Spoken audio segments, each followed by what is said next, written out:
The hardest person to let go of isn't always the one who left. Sometimes it's the version of them you've been carrying in your own mind. And that version can quietly steal years of your life without you ever noticing. Carl Jung believes something fascinating about this. He suggested that when someone occupies too much of our inner world, the real struggle may no longer be about them. It may be revealing something unfinished within us. That idea sounds uncomfortable, but it might also be the beginning of freedom. Because what if the real prison isn't the relationship? What if it's the story your mind refuses to stop telling? Every day, millions of people replay old conversations. They rewrite arguments, imagine different endings, wonder what someone meant, or picture a future that may never happen. From the outside, life continues. Inside, however, the same scene repeats again and again. It feels like love. It feels like loyalty. Sometimes it even feels responsible. Yet beneath all of that, another process may be taking place, one that Jung spent much of his life trying to understand. And once you recognize it, you'll never look at obsessive thinking the same way again. Because the mind rarely chases a person without chasing something even deeper. Imagine sitting in a quiet coffee shop. Across the room, someone laughs. For a brief second, they remind you of someone from your past. Instantly, your attention disappears from the present. Your coffee grows cold. The conversations around you fade. Without moving an inch, you've traveled years into memory. Notice what happened. Nothing outside changed. Only your inner picture did. That picture feels real because your emotions respond to it as though the person were standing right beside you. Jung observed that the human mind doesn't simply remember people. It fills in missing pieces. It creates meanings. It completes unfinished stories. And after enough time, we may no longer relate to the actual person at all. We're relating to the character our own imagination has built. That distinction changes everything. Think about someone you've struggled to forget. If they walked into the room today, would they truly match the person you've been thinking about? Probably not. Life has changed them. Life has changed you. Yet the image inside your mind often stays frozen.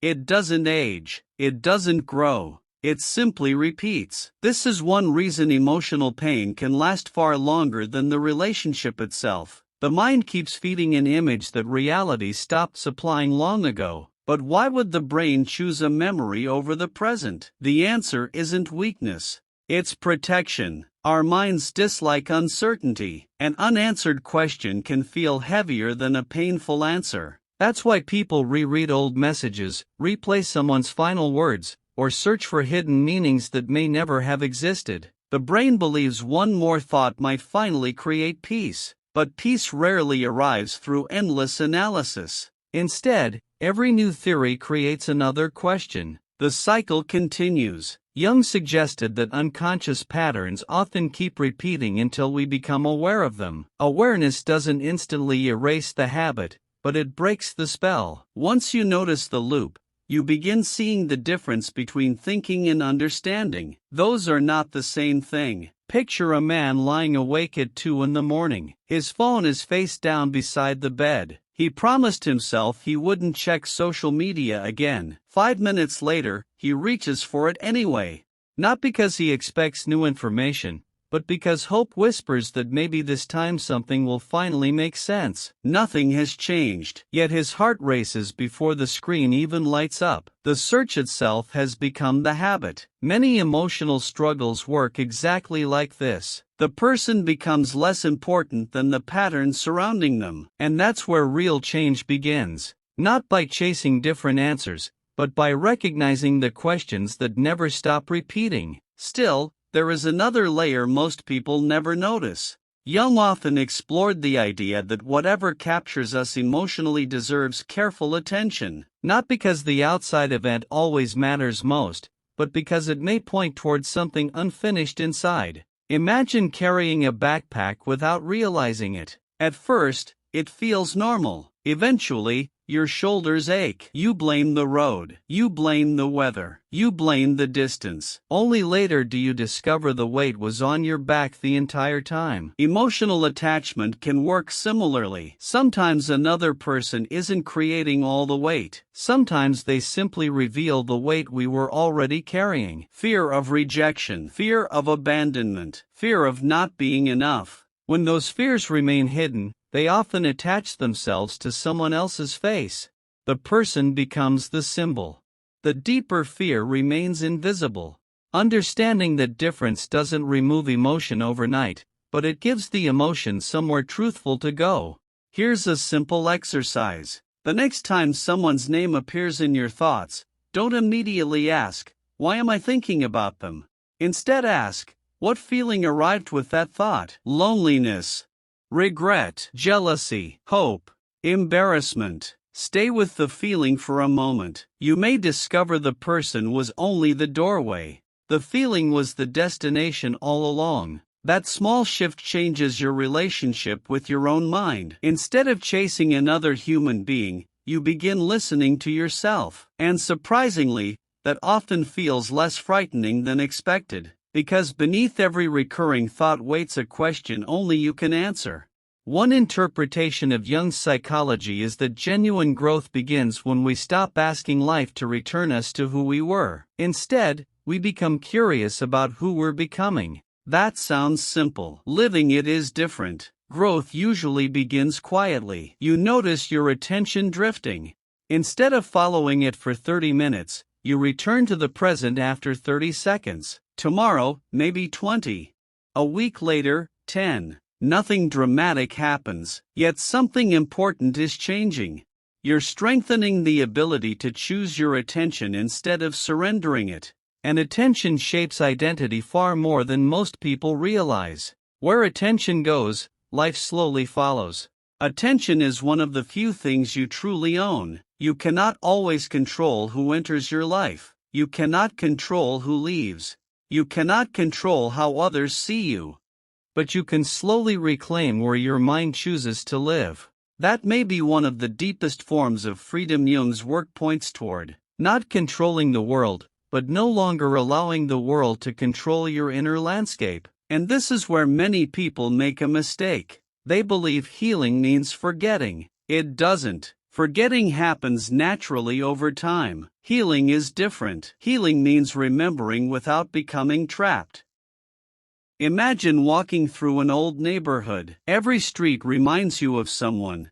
For years, those memories felt like open wounds. Then one afternoon, something changes. The memories are still there, but they no longer decide your mood. The past hasn't disappeared. It has simply lost its authority. That is emotional maturity, not erasing history. Learning that history doesn't have to direct today. Jung believed that becoming yourself, what he called individuation, is a lifelong process. It isn't about becoming perfect. It isn't about never feeling attached. It's about gradually discovering the difference between your authentic self and the roles you've learned to play. Many people spend years becoming exactly what they think others need. The dependable one, the successful one, the peaceful one, the one who never asks for help. Over time, those roles become so familiar that they feel like identity. But underneath them, another voice quietly waits. It asks simple questions. What do I value? What actually gives me peace? What kind of life feels honest? Those questions are uncomfortable because they don't depend on anyone else's opinion. They ask you to meet yourself. There is a reason silence feels difficult for many people. Silence removes distractions. Without constant messages, scrolling, conversations, or memories, something unexpected appears. Your own inner world. For some, that's beautiful. For others, it's unsettling. Because silence doesn't create emotions, it reveals them. If your mind immediately searches for someone else whenever life becomes quiet, don't judge yourself, simply become curious. Curiosity is often more powerful than criticism. Instead of saying, "Why can't I stop thinking about them?" try asking, "What part of me needs attention right now?" That single question can change the direction of your life, because the answer is rarely the person. It's usually the need beneath the person. Think about a garden. If one plant begins to wilt, pouring water onto a nearby tree won't help. The care has to reach the true source. Our emotions work the same way. Many people keep watering the image of another person by checking their profile, imagining conversations, or replaying old memories. Meanwhile, the neglected part of themselves continues asking for care. No amount of thinking can replace that care. Only attention directed inward can. That doesn't mean becoming selfish. It means becoming whole. And whole people don't love less. They simply love without disappearing. Perhaps the greatest shift happens the day you stop asking, "How do I make them understand me?" and begin asking, "How do I understand myself?" Those questions produce completely different lives. One depends on someone else's response. The other depends on your willingness to be honest. Jung often explored how the unconscious influences our choices until we become aware of it. Awareness isn't the finish line. It's the doorway. Once you see the pattern, you finally have a choice. And choice is where freedom begins. So tonight, before you fall asleep, notice where your attention goes. Notice who appears in your thoughts. Don't fight those thoughts. Don't shame yourself for having them. Simply watch them, like clouds moving across the sky. Some will stay for a moment, others will pass. None of them are the whole of who you are. Your awareness is larger than any single memory, larger than regret, larger than longing, and larger than fear. Every time you gently return your attention to this moment, you strengthen something inside yourself that no relationship can take away: your center. One day, you'll think of that person again.